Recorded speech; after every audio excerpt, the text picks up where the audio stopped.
한 목소리로 고백하겠습니다. 믿음은 삶으로 고백하는 것입니다. 한 번 더 고백합니다. 믿음은 삶으로 고백하는 것입니다. 곧 다가올 성탄절, 정말 얼마 남지 않았죠. 그 성탄절을 생각하면서 예수님이 이 땅에 오실 때 쓰임받은 사람들의 모습을 살펴보고 있습니다. 먼저는 마리아 살펴봤고요. 또 지난주에는 요셉 살펴보았습니다. 오늘은 이름은 나와 있지 않은데요, 동방박사들, 이렇게 동방박사 이렇게 불리는 사람들 살펴보려고 합니다. 동방에서, 그러니까 이스라엘 밖이에요. 이스라엘 밖에서 별을 보고 예수님을 찾아온 이들입니다. 이들의 모습을 보면 참 멋있다라는 생각이 들어요. 당시에 예루살렘에 있던 대제사장과 서기관조차 예수님의 탄생에 대해서 몰랐거든요. 그런데 이들은 그것을 알고 별을 보고 찾아온 거예요. 그러니까 환경과 여건으로 보면 대제사장과 서기관들이 신앙생활을 하기 더 좋은 환경입니다. 그러나 정작 아기 예수님을 경배하러 온 이들은 예루살렘 안에 있는 종교 지도자들이 아니죠. 예루살렘 밖에, 그것도 이스라엘 밖에 있던 이방의 점성술가, 그들이 온 겁니다. 저는 어릴 때 이 박사가요, 오늘날 그 박사인 줄 알았어요. 석사 위에 박사. 그게 아니라 점성술사, 별을 보고 관측하고 별을 보고 시대의 흐름들 이런 거 보는 그런 사람들, 그들이 온 거죠. 그러니까 남들이 보기에 신앙생활 하기 힘들 것 같은 그런 상황, 그런 여건. 그러니까 주변에 믿는 사람 잘 없고, 예루살렘은 전부 다 종교적인 사람들이잖아요. 근데 그렇지 않은 그곳에서 이런저런 방해와 어려움이 많을 것 같은 그런 상황. 근데 그거 다 뚫고 지금 아름다운 신앙의 고백을 하고 있는 거죠. 얼마나 멋집니까? 사실 우리도 일상에서 이런 모습들 보죠. 그 왜 집이 동방에 있는 사람들은 예배 시간 안 늦어요. 저 멀리 있는 사람들은 와도 한 예배 20분 전에 도착하고 30분 전에 도착해요. 우리 교회에서 제일 동방, 굳이 위치로는 서쪽이지만 오늘 본문의 말씀처럼, 그러니까 제일 동방 그 계신 분이 제일 일찍 오실걸요. 정가영 집사님이 제일 일찍 오세요. 오늘 2시간 걸리거든요. 근데 제가 알기로 1부 예배 시작할 때쯤 일찍 오세요. 그리고 거기서 계속 계시다가 2부 예배 때 내려오시거든요. 그러니까 환경과 상황이 좋다고 믿음이 좋은 건 아닌 것 같아요. 환경과 상황이 좋다고 내가 또 믿음 생활하기에 더 여건이 좋다 이렇게 말하기는 어렵다라는 거죠. 오히려 환경과 상황이 어려울수록 그들의 모습에 믿음의 진가를 나타내 주기도 하는 거죠. 야, 저 멀리서도 오는구나. 반면에 지금 예루살렘에 있는 이들은 굉장히 지금 창피한 상황이에요. 지금 하나님은 동방의 박사들을 통해서 이스라엘의 종교 지도자들을 꾸짖고 계시는 거예요, 지금. 자, 저 멀리서도 별을 보고 오는데, 너희는 메시아가 태어날 거란 선지자의 예언을 다 알고 있으면서도 그걸 무시하느냐. 심지어 그렇게 태어난 아기 예수님을 죽이는 일에 동참하는 거잖아요. 헤로드 왕이 물으니까 그거 알려주고. 신앙생활은 상황과 환경이 좋다고 잘하는 것이 아닙니다. 진짜 믿음은 그런 거 다 뚫어내고 증명해 내게 되는 거죠. 오늘은 이 동방 박사들의 모습을 살펴보려고 합니다. 이들의 가장 큰 특징은요, 행동입니다. 움직임, 액션. 저 멀리 동방에서 별을 보고 왔어요. 이것이 가장 큰 특징입니다. 행동. 구체적으로 2가지 나눠 살펴보면요. 첫 번째는 동방 박사들의 특징, 아는 삶이 아니라 사는 삶입니다. 그러니까 별을 발견해서 왕이 태어났다라는 걸 아는 게 아니라 그 왕께 내가 경배하러 가는 거예요. 왕이 태어났다는 걸 아는 것과 내가 가서 경배하러 가는 건 완전 다른 문제죠. 어느 날 별을 관측하다 왕이 태어나셨다는 걸 알게 됐어요. 그렇게 별을 발견해서 왕이 태어났구나 이렇게 아는 것과 내가 그 왕에게 경배하러 가겠다고 동방에서부터 이스라엘까지 가는 건 이건 하늘과 땅 차이죠. 이건 뭐라고 말할 수 없을 만큼 큰 차이입니다. 믿음은 아는 것이 아니라 사는 것입니다. 기도해야 한다는 걸 아는 것과 기도하는 것은 하늘과 땅 차이죠. 기도에 관해서 박사 논문을 쓴 사람보다 무서운 사람이 기도하는 사람이에요. 능력은 알면서 나오는 것이 아니라 삶에서 나옵니다. 정말 위험한 사람이 알고만 있는 사람이죠. 그러니까 삶이 없는 알미 위험합니다. 그 춘추전국 시대에 중국 조나라의 대장군 조사라는 조사가 성이 조고 이름이 사예요. 그 사람의 아들이 조괄인데 이 조괄이 어릴 때부터 이 병법을 배우는 걸 굉장히 좋아했습니다. 그래서 병법서는 뭐 달달달달 외우고 있어요. 그러니까 누가 군사 쓰는 법에 대해서 물어보면 이때는 이렇게 해야 되고 이때는 저렇게 해야 되고 막힘없이 말해요. 모르는 것이 없습니다. 그러니까 자기가 스스로 생각해도 어떤 전투가 맡겨져도 어떤 상황이 주어져도 승리할 자신이 있는 거예요. 그런데 이제 그러다가 진나라가 이 조나라를 공격하게 됩니다. 제가 주일날도 이 진나라 조나라 연파와 인상연화를 소개했는데 이 조갈이 그 연파 다음 이은 사람이에요. 그 진나라 공격을 했어요. 했는데 그때 이제 연파 장군이 그 진나라를 막지 못하게 진나라에서 이미 술수를 써요. 그래서 연파가 파직 비슷하게 거의 묶이고 인상연은 이때 이미 나이가 들어서 병이 들어서 조정에 나갈 수도 없고, 그러니까 지금 두 충신이 다 묶인 상황에서 그래서 이제 이 왕이 그러면 똑똑한 병법에 대해 잘 아는 조갈을 내가 들어 써야겠다. 그리고 이제 조갈을 대장군으로 임명을 하는 거예요. 원체 소문이 자자하니까 병법을 안다고. 그러니까 이때 조갈의 어머니가 왕에게 상소를 올립니다.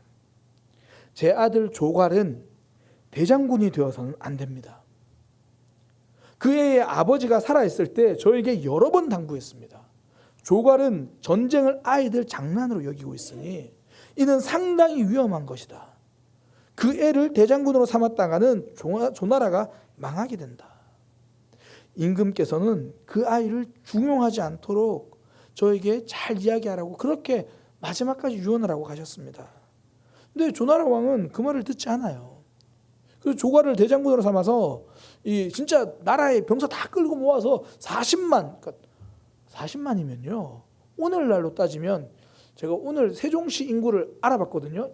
2025년 11월 기준에 세종시 인구가 39만 2,400명이에요. 그러니까 그 정도를, 그러니까 세종시 인구 어린부터 아이까지 싹 다 끌고, 근데 물론 병사들이겠죠. 장정들. 그러니까 중국은 스케일이 좀 달라요. 그러니까 40만 명을 데리고 간 겁니다. 모든 병법은 다 알고 있었어요. 근데 막상 실전에 나가니까 복병을 생각하지 못하고 40만이나 되는 군사가 몰살합니다. 그러니까 세종시 인구만큼 되는 한순간 다 죽어버리는 거예요. 그래서 중국의 역사가들은 이런 조갈의 모습을 보면서 지상담병이라고 말해요. 종이 지자 상, 그 위에 담, 말씀담, 그 병, 그 종이 위에 있는 병법. 왜 우리 흔히 그런 얘기 하잖아요. 책으로 사랑을 배우면 안 된다고. 책으로 병법을 배우니까 세종시 하나가 사라져버린 거예요. 병법은 알았습니다. 근데 실전이 없어요. 그러니 능력은 둘째치고 승리는 둘째치고 위험한 존재가 되어버려요. 설교도 뭐 그렇죠. 성도들의 삶을 외면한 설교는 살리는 메스보다는 상처 입은 흉기가 될 확률이 더 많죠. 손끝 하나 움직이지 않고 그냥 당위성만 이야기하니까. 목회자들이, 성도들이 존경하는 목회자는 성경을 많이 아는 목회자가 아니잖아요. 하나라도 살려고 몸부림치는 목회자를 성도님들이 존경하시잖아요. 오히려 삶이 없고 알만 있으면 대부분 그 공동체는 아픔을 겪습니다. 그 공동체가 아픔을 겪을 때를 보면 사랑하는 사람 때문에 아픔을 겪는 게 아니라 사랑해야 한다고 말하는 사람들 때문에 아픔을 겪죠. 섬김도 묵묵히 섬김을 실천하는 사람 때문에는 공동체가 살아나지만 섬김이 무엇인지 설명하려고 하고 섬김을 말하려고 하고 섬김을 주장하려고 하는 이들 때문에 아픔이 겪습니다. 삶이 없는 이론은 능력보다 아픔이에요. 반대로 이론은 없어도 삶이 있으면 능력이 나타나죠. 예배학 교수가 예배를 잘 드리는 것이 아니죠. 눈이 오나 비가 오나 예배자를 지키는 할머니 권사님들, 그런 분들, 초등학교는 문턱도 들어가보지 못한 그분들이 지킨 예배가 능력이 나타나잖아요. 그분들이 진짜 예배가 뭔지 아는 거죠. 신앙은 성경을 아는 것이 아닙니다. 말씀을 아는 것이 아니라 그 말씀을 듣고 살기 위해서 가슴 아파 우는 거예요. 그러니까 말씀을 멋지게 설명하고 달달달달 외우고 그런 게 아니라 한 말씀이라도 단 한순간의 삶에서 나타나는 거, 그게 진짜죠. 제가 스크루테이프 편지라는 이거 참 많이 인용하잖아요. 이게 C.S. 루이스가 이 사탄이 어떻게 우리를 유혹하는지를 참 잘 재밌게 설명을 해놨어요. 그때 이 삼촌 악마가 조카 악마에게 조언해 주는 것 중에 하나가 이거예요. 신앙을 행동으로만 옮기지 않는다면 제발 그대로 둬라. 그러니까 결심과 감정이 아무리 경건해도 행동으로 연결되지 않는 한 우리는 손해볼 것이 없다. 적극적인 습관은 반복할수록 강화되지만, 그러니까 행동을 옮길수록 점점 더 능력 있는 삶이 되지만, 수동적 습관, 아무것도 하지 않고 계속 있는 것은 반복될수록 오히려 약화되거든.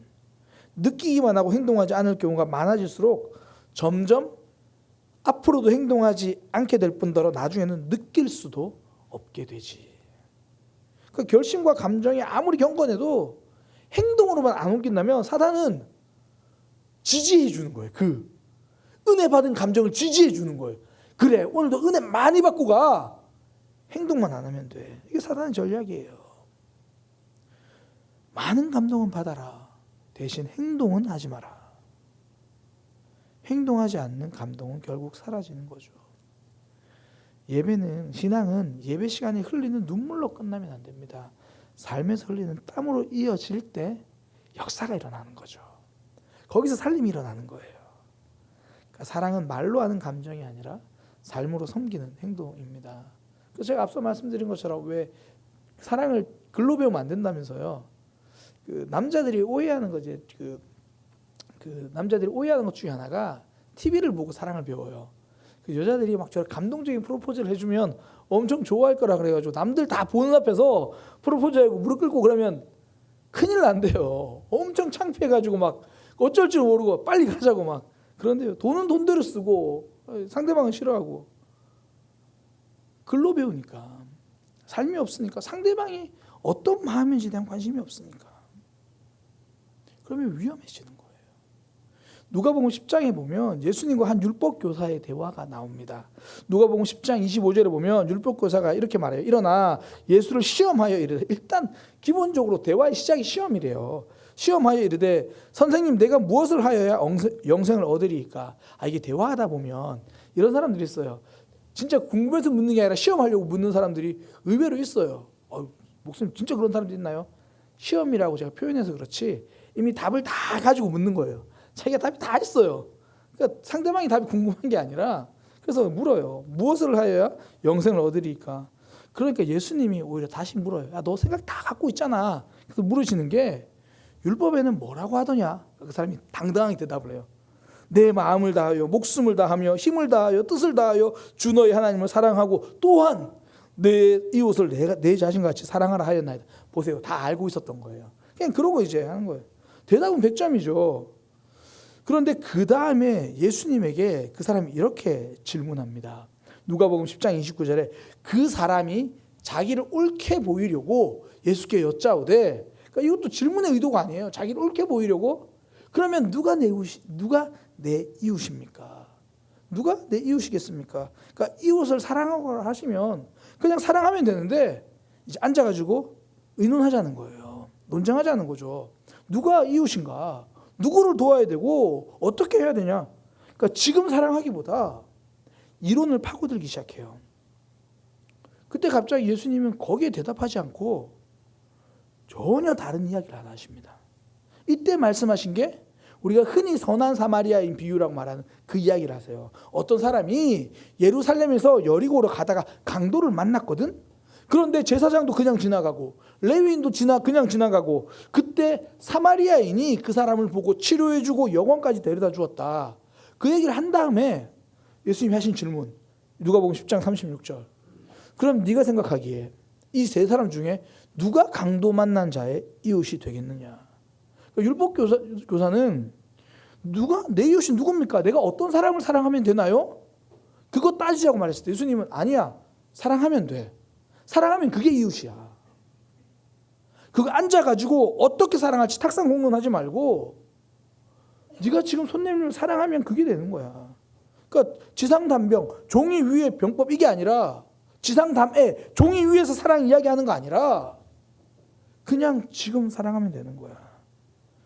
예수님은 누가 이웃인가 질문할 생각하지 말고 도움이 필요한 사람에게는 손을 내밀어라. 그러면 이웃이 된다. 그러니까 누구를 사랑할까? 어떻게 사랑할까? 그러지 말고 위로가 필요하면 위로해주고 싸매줘야 하면 싸매주고 신앙은 삶이 아니라 삶이라는 거죠. 그때 살아나는 역사, 그때 하나님의 놀라운 은혜가 기적이 일어나는 거죠. 동방의 박사들은 왕이 태어나셨다는 것을 아는 것으로 그치지 않습니다. 그 왕에게 가기 위해서 자리를 박차고 일어서는 것, 이것이 신앙입니다.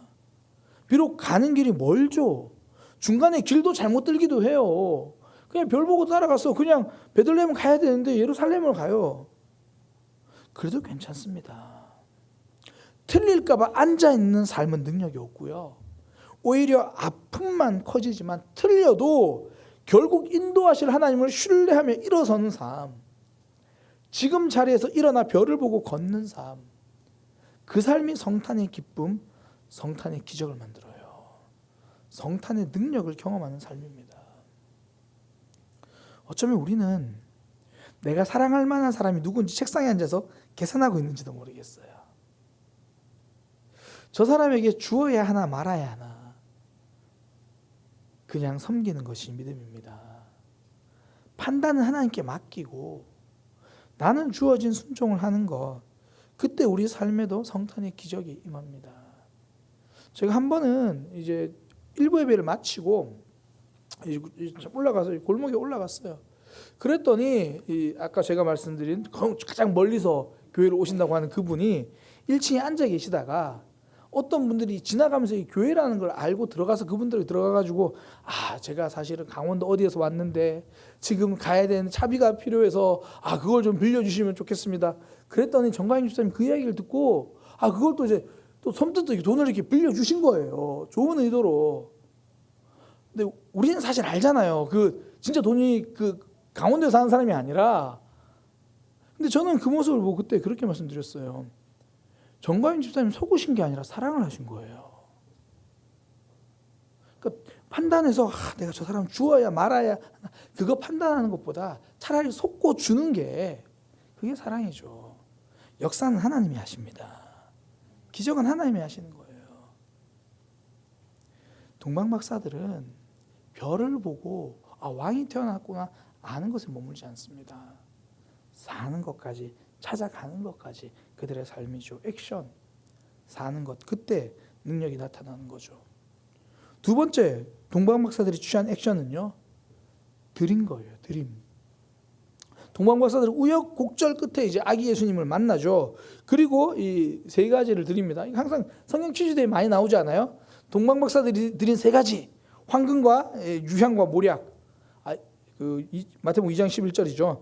집에 들어가 아기와 그의 어머니 마리아가 함께 있는 것을 보고 엎드려 아기께 경배하고 보배합을 열어 황금과 유향과 모략을 예물로 드리니라. 이 세 가지 예물을 드린 것 때문에 아직도 동방 박사가 3명이라고 하는 사람들이 이야기를 하죠. 동방 박사가 3명이라고 말하는 성경 어디에도 없거든요. 근데 이 세 가지를 드려가지고 이 3명이었나 보나. 이게 뭘 의미합니까? 지금 단순히 왕이다라고 말하는 게 아니라 왕답게 경배하는 거잖아요. 이게 이 황금과 유향, 모략 전통적으로는 다양하게 설명해요. 황금은 메시아의 왕권을 상징하고 유향은 예수님의 신성을 상징하고 모략은 원래 시체에 바르는 거니까 예수 그리스도의 순환과 죽음을 상징한다 그렇게 말하는데 그런 거 다 떠나서도요 일단 비싼 거예요. 이 당시에 유향은 같은 무게의 황금보다 더 비쌌습니다. 굉장히 비싼 거예요. 무슨 이야기입니까? 이들은 왕이라고 생각하는 이들을 만나러 가면서 정말 왕을 아련할 준비를 한 겁니다. 그러니까 그들은 당신은 왕입니다라고 입술로 고백하고 인정하는 삶이 아니라 정말 왕께 드리는 삶이죠. 믿음은 왕이라고 고백하는 삶에서 그치지 않습니다. 왕으로 경배하는 삶으로 이어집니다. 그러니까 우리의 삶의 드림으로 나타나잖아요. 그게 내 시간이든지 내 삶이든지 그때 우리 삶의 왕 되신 하나님이 우리를 다스리죠. 그 주일학교 때 많이 부른 찬양 중에 그 사막에 샘이 넘쳐 흐르리라 그 찬양 있잖아요. 뭐 샘이 흐르리라, 뭐 꽃이 피어 향내 내리라 막 이런 거. 언제 그런데요? 주님이 다스릴 그 나라가 되면은 사막이 꽃동산 되리. 2절도 마찬가지예요. 사막에 숲이 우거지리라. 사막에 예쁜 새들 노래하리라. 언제요? 주님이 다스릴 그 나라가 되면은 사막이 낙원되리라. 주님이 다스릴 그 나라, 다시 말하면 그분이 우리 인생의 진짜 왕이 되실 때에 그 역사가 일어난다는 거예요. 이게 이사야 35장에 나오는 말씀이잖아요. 뜨거운 사막이 변하여 못이 될 것이고 메마른 땅이 변하여 원천 그 생명의 물이 막 나올 거다. 저는 어릴 때 이 찬양이요. 어린 마음에 진짜 이 사하라 사막이 막 아마존 정글이 된다는 그때가 온다는 말인 줄 알았거든요. 그래서 뭐 예수님 오셨는데 지금 안 됐으니까 나 다시 예수님 오시면 막 그때 이런 일이 되겠구나 그렇게 생각했어요. 근데 이게 저 신학교 들어가서 이 말씀이 재림 예수에 대한 말씀이 아니라 초림 예수, 우리에게 이 땅에 오신 예수님이 그대한 예언이라는 걸 알고 뭐지? 근데 맞잖아요. 예수님 오시니까 메마르고 황폐한 삶이 하나님 때문에 생명력 있는 삶이 되잖아요. 그 약속이죠. 근데 그게 언제 이루어지나요? 목사님, 저는 교회 다녀도 사실 여전히 메마르고 황폐하던데요. 교회 안 다닐 때는 직장인 상사들하고만 갈등하면 되는데 교회 다녔더니 교회 사람하고도 갈등하던데요. 더 메마른데요. 이 약속이 언제 이루어집니까? 주님이 다스릴 그 나라가 되어서 내 마음에 예수님이 왕이 되시면 그때 우리의 삶은 생명이 흐르는 거죠. 당신은 영광의 왕, 당신은 평강의 왕, 노래 부른다고 이루어지는 게 아니에요. 그분을 왕으로 섬기기 시작할 때 생명의 역사가 시작되죠. 그러니까 왕으로 고백하는 삶을 넘어서 왕으로 경배하는 삶. 이 동방의 박사들 드림으로 나타나잖아요.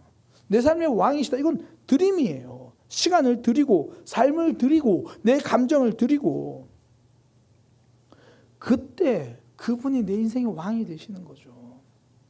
원래 복음이라는 단어가 헬라어 유앙겔리온 많이 들어보셨잖아요. 근데 이 유앙겔리온이 단순히 좋은 소식을 의미하는 게 아니에요. 이 유앙겔리온이 쓰이는 때는 황제의 탄생이에요. 황제의 즉위식이에요. 아니면 큰 전쟁에서 승리했을 때 그 소식, 그 복된 소식이 유앙겔리온이에요. 황제의 탄생, 언제요? 우리 마음속에 예수님이 왕으로 즉위하시는 그 순간, 그게 유앙겔리온 복음입니다. 죄에서 승리하는 것. 그러니까 우리가 흔히 왜 예수님을 영접한다고 이야기를 하잖아요. 영접한다 하고 뭐 마음에 모신다. 이게 그냥 내가 예수님을 늘 이제 부르고 다닐게요. 이게 아니고요. 영접하는 건 그분이 내 인생의 왕으로 즉위하시는 거예요. 내 마음의 왕으로 오신 예수님. 저 이제 당신의 말씀을 따라 살겠습니다. 삶을 드림이죠. 단순히 성경 속에 하나님을 믿습니다. 하나님이 창조하셨네. 예수님이 구원하셨네. 이 사실을 믿는 것을 성경은 믿음이라고 말하지 않아요. 그 창조주 하나님이 내 생명과 영혼의 창조주이심을 고백하는 거예요. 그 예수님이 내 삶의 왕으로 즉위하시는 것. 그러니까 왕명을 따르는 삶. 이것이 믿음입니다. 그러니 크리스찬은 삶이 달라질 수밖에 없잖아요. 내 마음대로 사는 사람이 아니라 왕명을 따르니까, 왕명을 따르기 위해서 몸부림치니까 삶의 새로운 역사가 일어나죠. 왕으로 고백하는 삶을 넘어 왕을 아련하기 위해서 내 것을 드리며 경배하는 삶, 그때 우리의 삶은 하나님 나라가 이루어집니다. 주님이 다스릴 그 나라가 내 마음이 될 때 황폐한 내 삶이 낙원이 되는 거예요. 이스라엘 백성들이 이 암흑기라고 표현하는 이스라엘 백성들의 암흑기라고 표현하는 그 시대 중에 하나가 사사기잖아요. 사사기는 성경은 사사기를 딱 이렇게 요약하죠. 사사기 21장 25절. 그때에 이스라엘의 왕이 없으므로 사람이 각기 자기 소견에 옳은 대로 행하였더라. 이게 단순히 정치적인 왕이 없었다는 말이 아니잖아요. 하나님이 왕이신데 그들이 하나님을 왕으로 섬기지 않았다는 말이죠. 그러니 자기 소견에 옳은 대로 행합니다. 그러니까 왕명을 따르지 않는 삶. 그러니까 내 생각을 따르는 삶. 성경은 이런 걸 방황이라고 말하고 죄라고 말합니다. 그러니까 내 뜻대로 사는 삶을 자유라고 말하지 않고 방황이라고 하는 거예요. 반대로 주 뜻대로 사는 삶을 속박이라고 말하지 않고 그것을 생명이라고 이야기합니다. 그러니까 미움의 올무를 끊어내는 거죠. 답답함의 사슬을 끊어내는 거죠. 그때를 돌아보면 전부 언제 그런 역사가 있었냐면 내가 말씀을 따르기 시작했을 때, 왕명을 따르기 시작했을 때, 그분을 내 삶의 왕으로 경배하기 시작했을 때, 내가 갈등하고 고민하는 걸 하나님께 드려버렸을 때요. 그때 생명이 넘치는 삶이 되죠. 그 매튜 베이츠라는 이 신학자가 복음에 대해서 굉장히 멋있게 표현하더라고요. 하나님이 우리에게 복음을 주신 이유는 그 무엇보다 먼저 우리에게 왕이 필요하기 때문이다.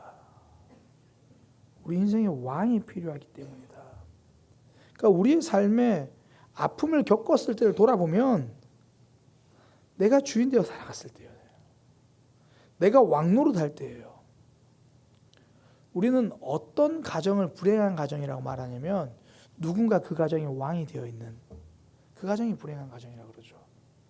아빠가 왕이 되어 있거나 엄마가 왕이 되어 있거나 아니면 자녀들이 왕이 되어 있거나 우리는 그런 가정들이 늘 아픔이 많다는 걸 뭐 TV를 통해서도 아니면 우리 주변을 통해서도 보잖아요. 내가 왕이 되어 있는 순간 하나님 나라는 깨지는 거예요. 반대로 결정을 하나님께 드리고 시간을 하나님께 드리고 마음을 하나님께 드리고 삶의 자리를 그분을 진짜 왕으로 경배할 때 그때 사막 같은 삶이 생명이 시작되죠. 그러니까 오늘 본문에서 동방 박사들은 왕으로 섬긴다는 것이 무엇인지를 너무 선명하게 보여주는 거예요. 드림. 그러니까 고백이 경배, 드림으로 나타나는 거죠.